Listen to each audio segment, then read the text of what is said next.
Hi. Hi. So, we're doing a video. If you guys can't see, there's a bunch of PC parts in front of us. I have my lovely grandmother, Grammy. Everyone be nice to Grammy. You guys may have seen her and heard her from the streams. But, so today we decided to do a video. My PC took a shit. This lovely thing right here. So we are now rebuilding it with all the parts in front of us. So we got our motherboard, MSI, pretty straightforward stuff. Intel, 10th Gen i7, 32 gigs of RAM, an SSD from an unknown location, which we won't disclose, a new SD mount, 4 terabyte Western Digital Blue hard drive, and then a fully modular power supply. And then over here, which you probably can't see, a new case. Do you have any idea what any of what I just said is? Nope. Nothing at all. Nothing. Other than that's the case. Okay, cool. So we got one of them. We got one of them. What is your familiarity with computers and stuff like that? Are you very tech savvy, or are you very much like I stay where I am kind of vibe when it comes to technology? No, I try and adventure out. Okay. So we're gonna be venturing out a lot today. Yeah, so we're gonna be taking a lot of stuff out of my old PCs. We're keeping the 1070 graphics card, we're keeping the capture card, and the cooling fan, and that's about it. But for now, we're going to focus on taking some of this stuff off and teaching my lovely Grammy how to build a PC. So we're gonna start off by disassembling the older PC. This is not a very small or cheap PC either. It's a little dirty, but as you guys can see, all the nice little fun stuff in there. So we'll be cleaning some of it off because it is a little dirty. We're gonna slowly take things apart. All right, so where do you think I should start first when taking everything off of the PC? Where do you think I should start? Probably this. Okay, so I'm gonna be testing my grandmother throughout the whole time and maybe have her put on a couple parts herself too. Definitely gonna have her help disassemble. What did you do for work, Grammy? When you were working before you retired, what did you do? I did a few things. Okay. I was secretary for 17 years. And then I went into scheduling, which I scheduled the airspace, weapons, and all this other kind of stuff, tankers to refuel. Okay. For Edwards. And then when they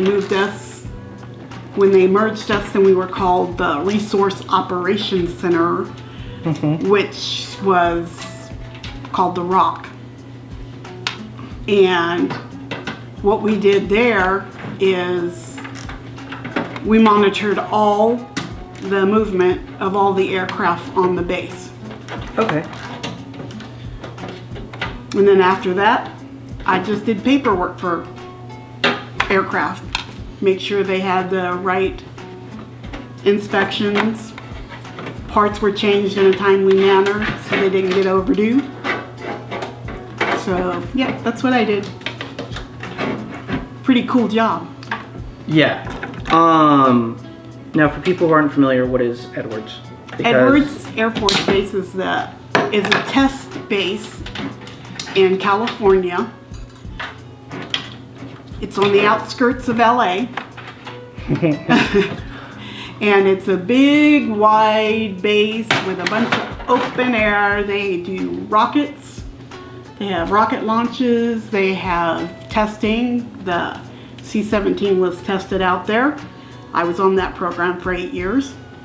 And the X-35 is being tested out there. The F-22 was tested out there. There's numerous movies and videos that were done out there, like Transformers. And Iron Man was done out, some of it was done out there. Oh, that one I didn't know about. Yeah. Transformers I knew about. Transformers shot a lot in California, actually, in that area. Right. Where LACR used to be, where it's all big old mining bullshit now. Yep. They shot Transformers 2 out there. Yep. Infamous crane ball shot. And I don't know if you ever saw the TV show Monk. Yes, I did.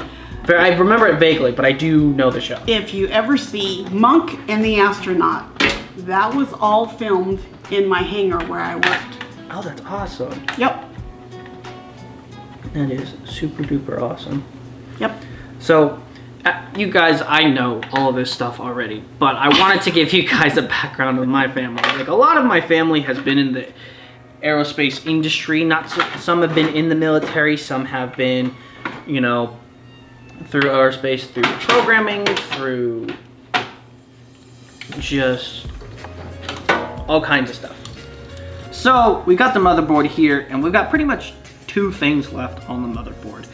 What do you think these 2 things are here? Or at least, what do you think they do? Well, it says Vengeance. Yes, that's the company? That's the model. The model. These are Corsair, but it's the model of the item. I'm clueless. I don't know. Okay, so the CPU cooler was on top of this. Yeah. So that should lead you to believe that this is the Motherboard. CPU. CPU. The whole thing is the motherboard. This is the CPU. Ah, okay. The CPU and motherboard are different. Okay, I get it now. This is the brain. This says, hey, do this shit. And then this determines how fast the brain is and how much it can do at a given time. I need to replace mine. In here. Mine doesn't work as fast. But the CPU is pretty much the brain telling everything Right. what it needs to do. Okay. Everything is going through that. So whatever I'm telling it to do, the CPU is telling other parts of the PC to run this, do that, all that kind of stuff. So all those little minute details that on some older computers that you had to like write commands out to like access something, now it's just a click of a button and everything else is done for you. The first computer I ever used WordPerfect. Have you ever heard of that one? No, I haven't, because I am a kid who was born in technology. And WordPerfect, you had to use dot commands at the beginning of anything you're typing, like a letter or something. And I had to basically figure out by myself how to do that. And it was not fun. I bet not. No. But I could get that thing to do things I wanted it to do, and nobody else could get theirs to do what they wanted it to do. So Did you have to train a lot of people in that aspect? Like when new secretaries or new people would come in doing that position, did you have to train them because you knew it so well? yeah. Okay. Do you have like a story of like a silly story of training a particular individual, or just a story from when you were working on the job? The only one that comes to mind is, and it has to do with the copier, not even a computer. Is it the story I think it is? I don't know, but this copier could fax, it could do the copy, it could send emails, it could do all this other stuff. Okay. So this tech sergeant comes in with this little airman, and I'm sitting at my desk watching all this. And he's like, well, you have to do this, you have to do that, and you have to do this, and you have to do that, and da da da da da da. I'm sitting there going, he's making it harder. Of course, it was a girl he was training, a young girl. So I said, wait a minute, let me show you something. And I go over there and I said, this is all you have to do. Put copy and check this box that says send an email to myself, so you can email it to everybody else, and then hit OK. And he stood there and he looked at me, he goes, I've been doing it the hard way for over a year and you didn't tell me anything about that. I said, well, you didn't ask. He just rolled his eyes and walked out the door. And they can be really butt heads? I won't say butt heads, but they can pull some gags on you. You want to tell that story, Grammy? Oh, head screws, it's okay. It's fine. Well, when I was a secretary, They always had, like, it used to be Secretary's Day, now it's Administrative Day, Okay. where they honored the administrative people. And I came in to work, and my whole desk is covered with black trash bags and what is that called? Oh, camouflage duct tape. What? I had to undo everything, even my phone. They did this to me. Oh, God. And this was a colonel who did this to me. And so it took me almost an hour to undo everything that they had done, and everybody was laughing as they were coming out. Of course. Okay.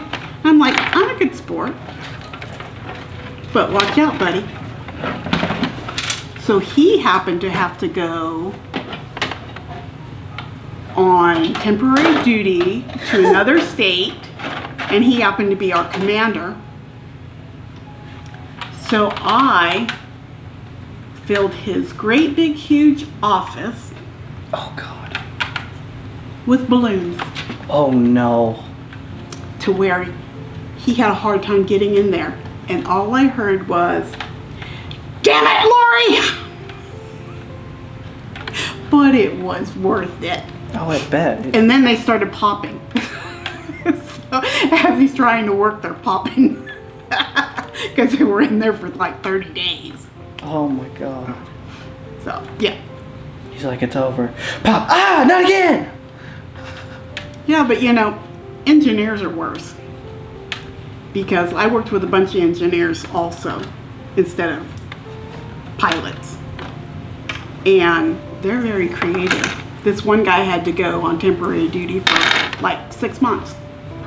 When he got back, all his Octobers, go ahead, all his Octobers and his calendars were gone. And they had stole my lip gloss and covered his phone in my lip gloss. Oh. So when he first picked it up, he got lip gloss in the air. And another guy left, and they closed up his cubicle, and they threw paper in it till the very top. So these guys got some pretty amazing imaginations. So you have a few, just a few good stories from your time at Edwards. Well, I was out there for 35 years. Was that the only job you worked? Was there other stuff that you did on the side or anything like that? On the side, no. The only time I wasn't at Edwards was in 1984 to 1986, I believe it was. Okay. And What was that for? we got stationed in Keflavik, Iceland. Oh, okay. And I worked for the Fighter Interceptor Squadron, the 57th Fizz, which is no longer there. And that was fun. That was fun? You enjoyed that? Yes, because pilots are just as mean as engineers. It's a common thing that every squadron has a mascot. Okay. And the key thing to do is to steal the mascot without anybody knowing it.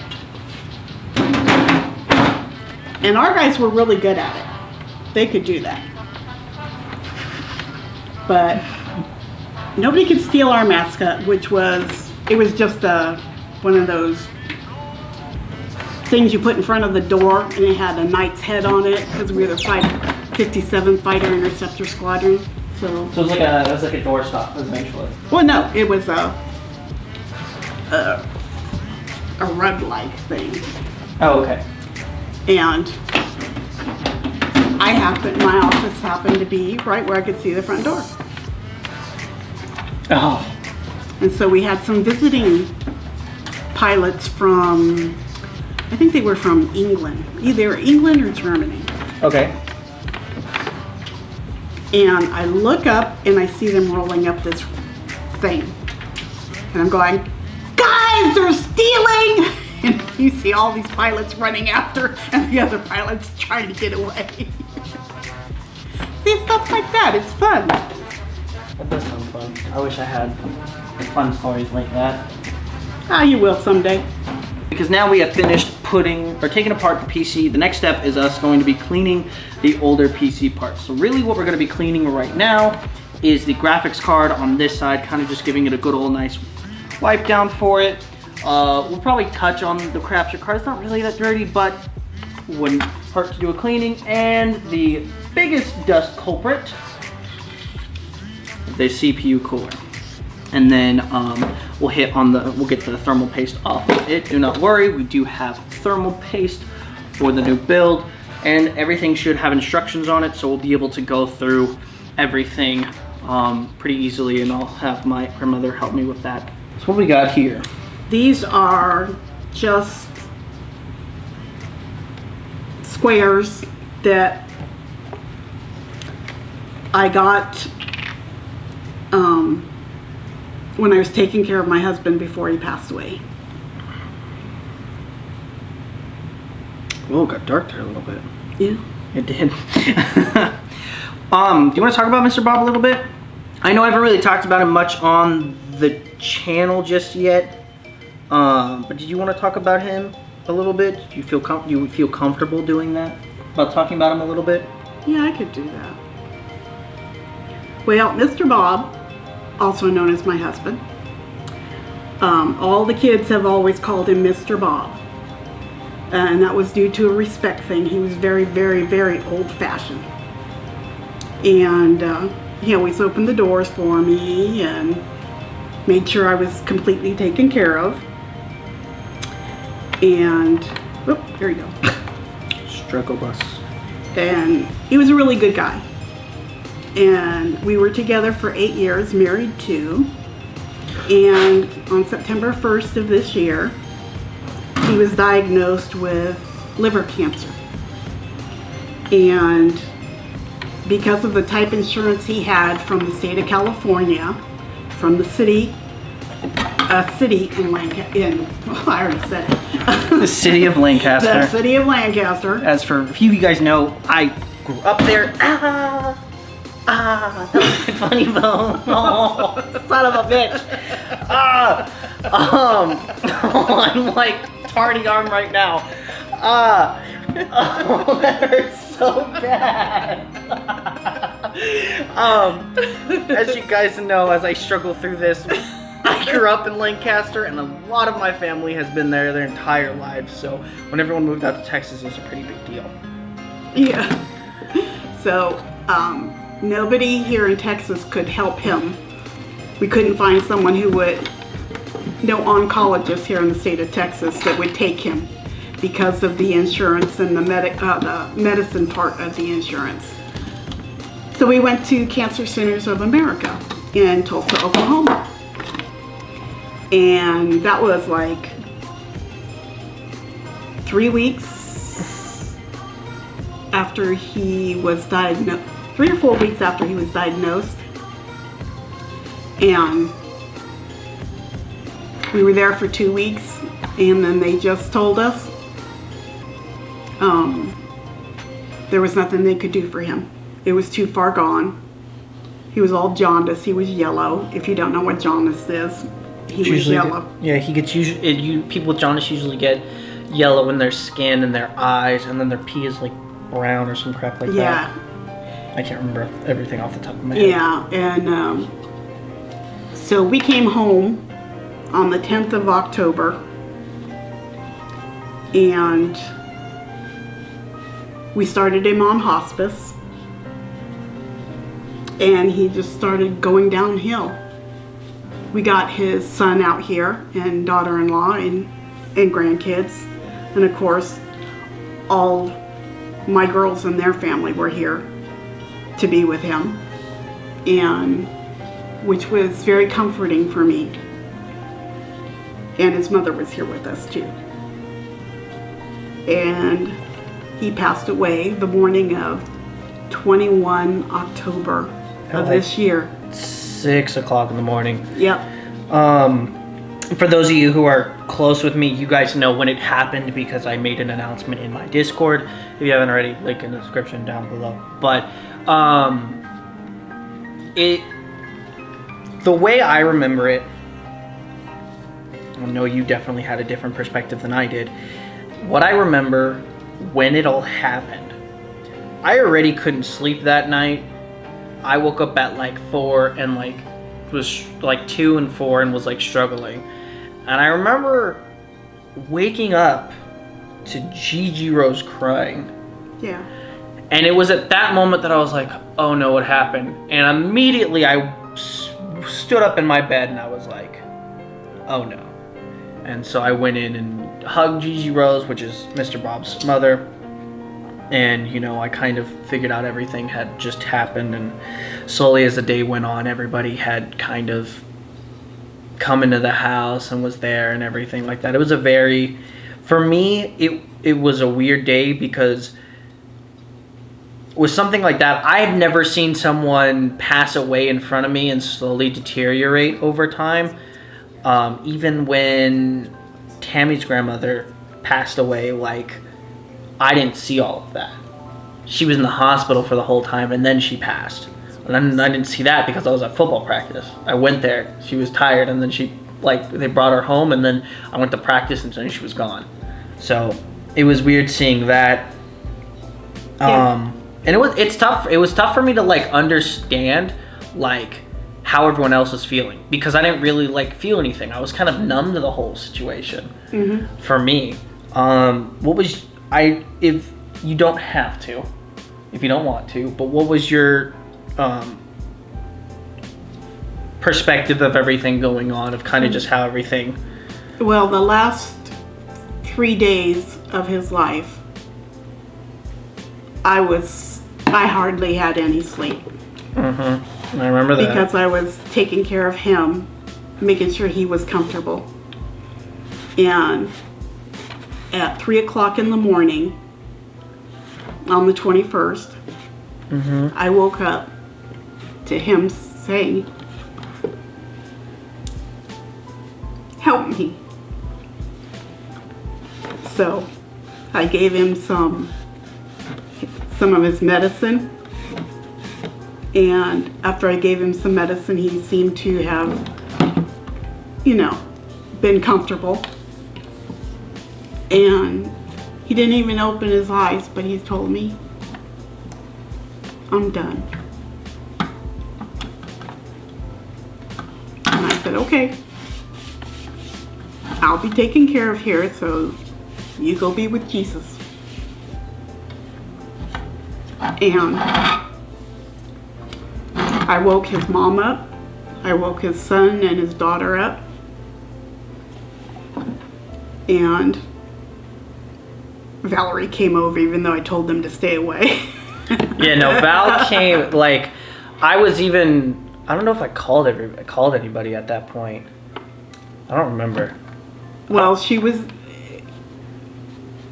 I had texted the girls and told them what had happened, that he had passed away, and he was comfortable when he passed away.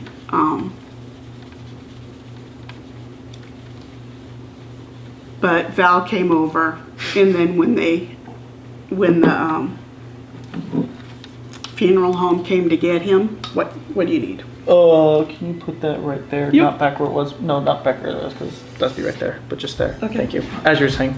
And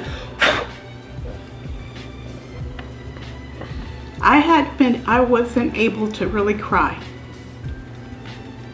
Because there were so many people in the house and they were all crying, and I was just trying to keep it together. Mm-hmm. But when they started to wheel him away, they asked me to cover his face with this sheet. Mm-hmm.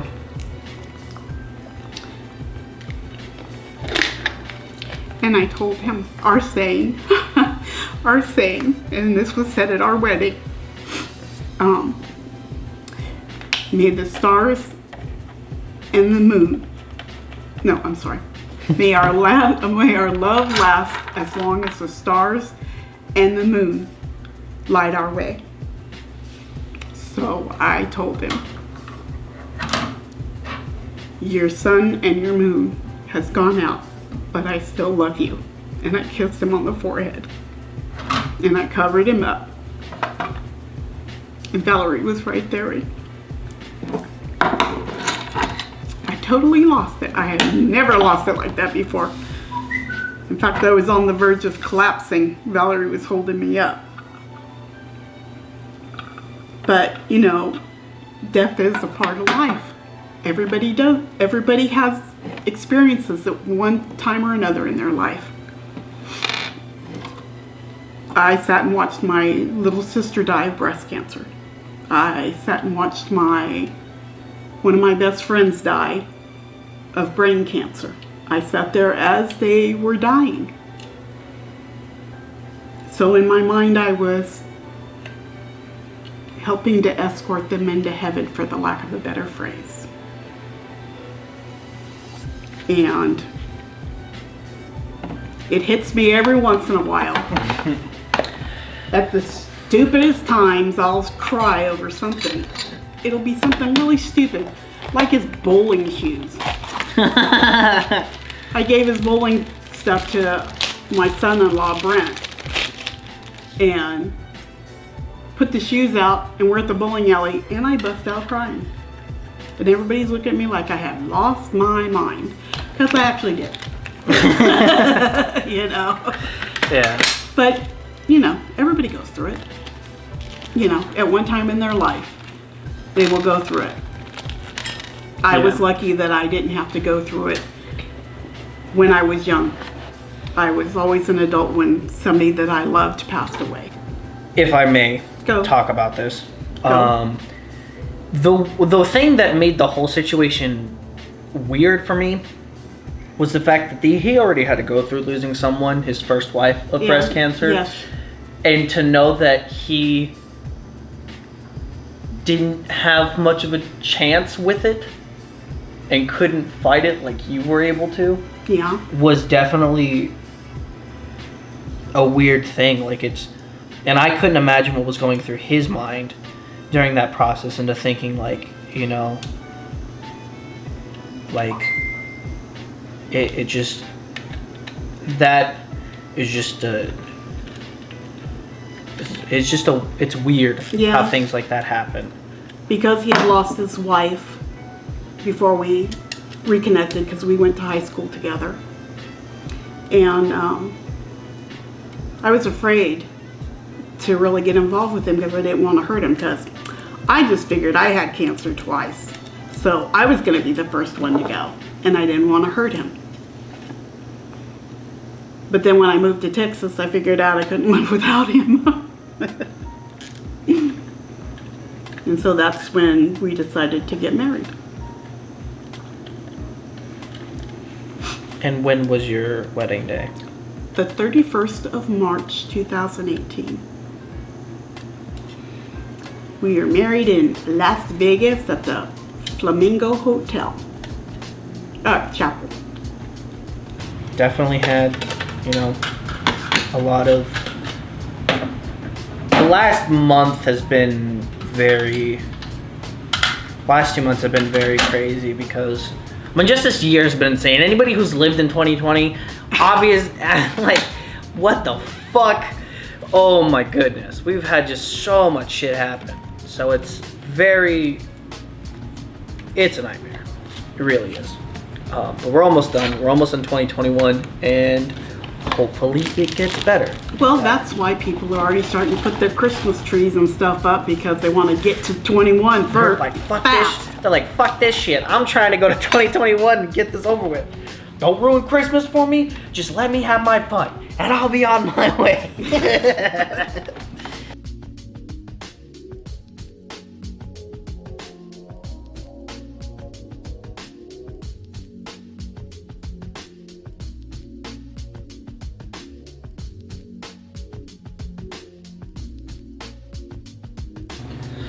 All right, so I don't know where it last left off, but we pretty much have the PC together. Everything's plugged in. Now we just have to see if it works. So the next step right now is I'm going to be plugging it in to a wall somewhere. I'm gonna figure out if it fucking works. Now that you took the other one, you're gonna find it. You know that. Yep. How it always goes. Yep. All right, let's turn it this way.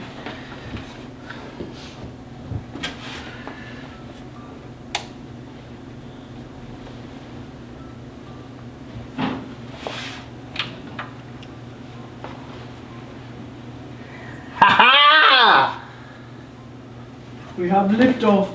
Oh, honey. Oh, it's right there. Motherfucker. It is right behind where the camera was. Is it any longer? Nope, it's exactly the fucking same. Oh my god, this is amazing. It works, it works, it works, it works. Here's what I need to do. I need to go get an fucking Windows key off my laptop, put it on a drive of some sort, probably on a fucking SSD, or a fucking SD card, because I got a fuck ton of those that I could just use for random reasons. And then what I'm gonna do afterwards is put that on there, boot it onto that, and then we can go from there. This has nothing on it, so we'll use that.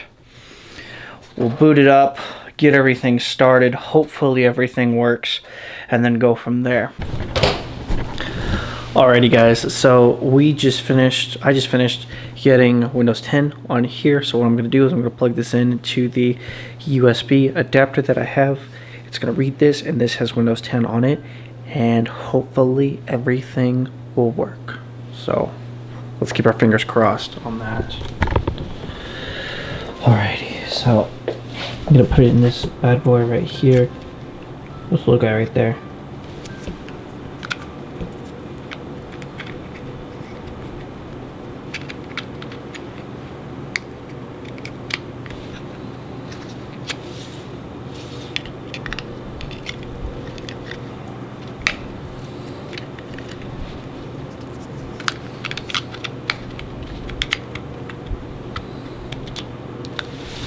Alright, so now we're gonna do, yes,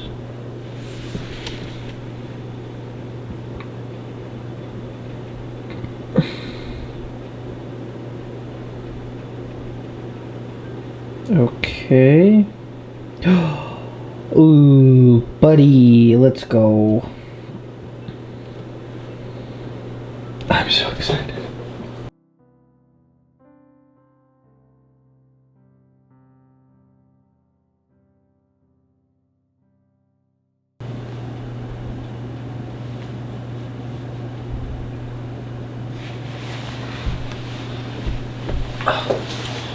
God, can this fucking thing go already? My God, I just want it. Oh, thank you.